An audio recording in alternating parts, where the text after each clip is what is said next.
You're listening to Do This First, a daily personal development podcast that focuses on science-backed, actionable steps towards your best year ever. Hi, I'm Sandy, your host. Today we're continuing with our greatest philosophers of all time. Today we're talking about G.W. Leibniz, and more specifically, his book, Theodicy. We're going to glean some valuable lessons from this text that was written back in 1710 and really stands as a philosophical exploration addressing the problem of evil in a world created by a benevolent God. Leibniz tackled one of the most enduring questions in human thought.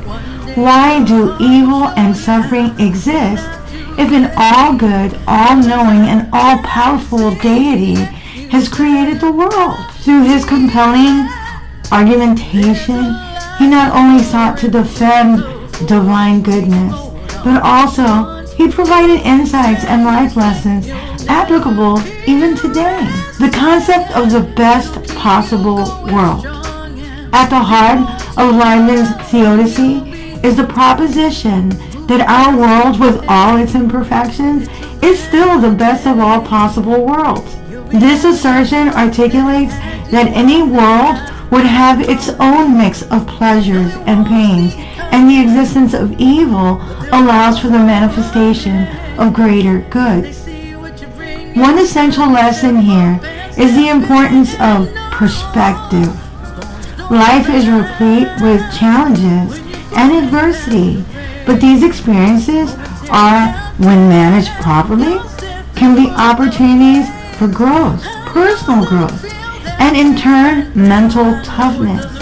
Hardships can lead to greater goods, even when circumstances appear dire. Leibniz emphasizes that human free will is essential to understanding why evil exists. In a world granting humans autonomy, choices inevitably lead to both good and evil actions. The lesson here reinforces the significance of personal responsibility. Our decisions shape our existence and the world around us. Awareness of the accountability factor in our actions will help us avoid consequences as we focus on the benefits of doing good. Moral development is a product of making good choices that contribute positively to both our lives and the lives of others. And I'm going to say that again. Moral development is a product of making good choices that contribute positively to both our lives and the lives of others. Leibniz introduced the idea of monads, which are simple substances that represent a variety of realities and perspectives. Each monad reflects the universe from its unique viewpoint and is fundamentally linked to others. This insight highlights the interconnectedness of all beings and the larger whole of existence. In contemporary life, understanding our interconnectedness invites us to act with empathy and compassion, recognizing that our actions affect others. They can have a ripple effect. Then there's the importance of hope and faith. Theodicy proposes that despite the presence of evil, there exists a divine plan that ultimately culminates in good. This belief instills hope and faith, especially when facing adversity. Hope is a crucial anchor. It motivates us to keep striving for betterment, to keep moving forward.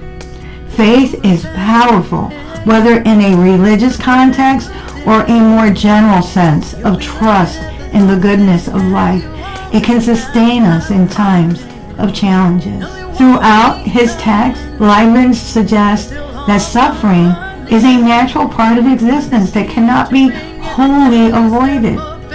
Accepting life's inherent impermanence encourages us to embrace both joy and sorrow, because both, again, are natural parts of the human experience. This acceptance nurtures a more balanced perspective, enabling us to savor moments of happiness without being overwhelmed by the inevitable trials of life. Knowing that pain and pleasure are transient teaches us the importance of living in the present and cherishing each experience. Leibniz also championed the pursuit of knowledge and rational understanding, as it means to confront and make sense of evil.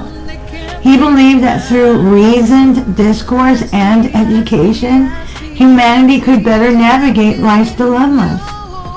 This lesson highlights the value of intellectual curiosity and lifelong learning.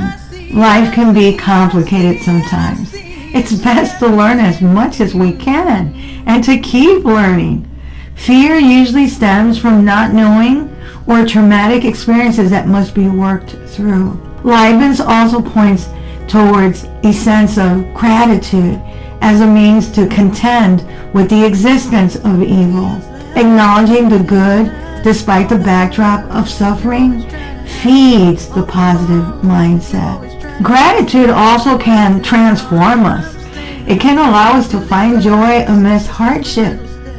Regular reflection on what we are thankful for helps us stay strong during the storms of life.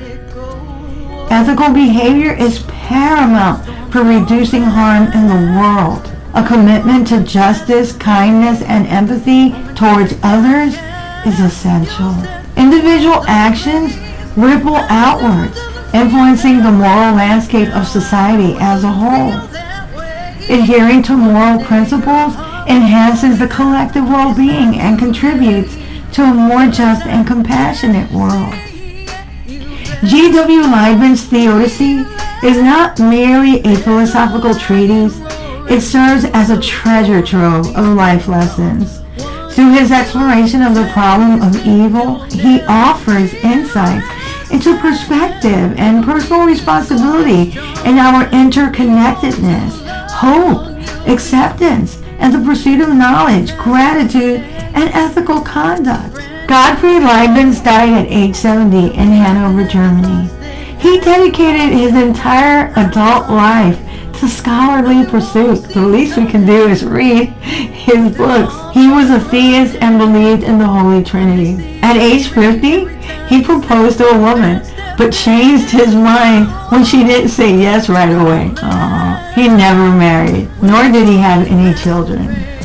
G.W. Leibniz is credited jointly with Sir Isaac Newton, a peer and a contemporary, as the founders of calculus. They did have a bitter relationship though. He also is credited as an early progenitor of computer science, as some of his concepts were used in its development. These are a couple of my favorite quotes from G.W. Leibniz. This is the best of all possible worlds. And unreasoned, one can't be sure that one has found the best explanation for a phenomenon until one has explored all possible explanations. If you like what you're hearing, don't forget to leave a review.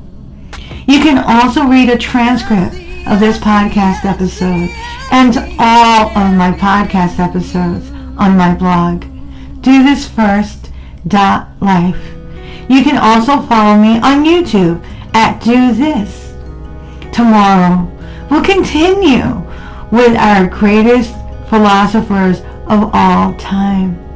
Till tomorrow. Moving past the rain, moving past the pain, or past the color blue. I see power in you. Past welded down, look around, it can't be found. I see a champion in you.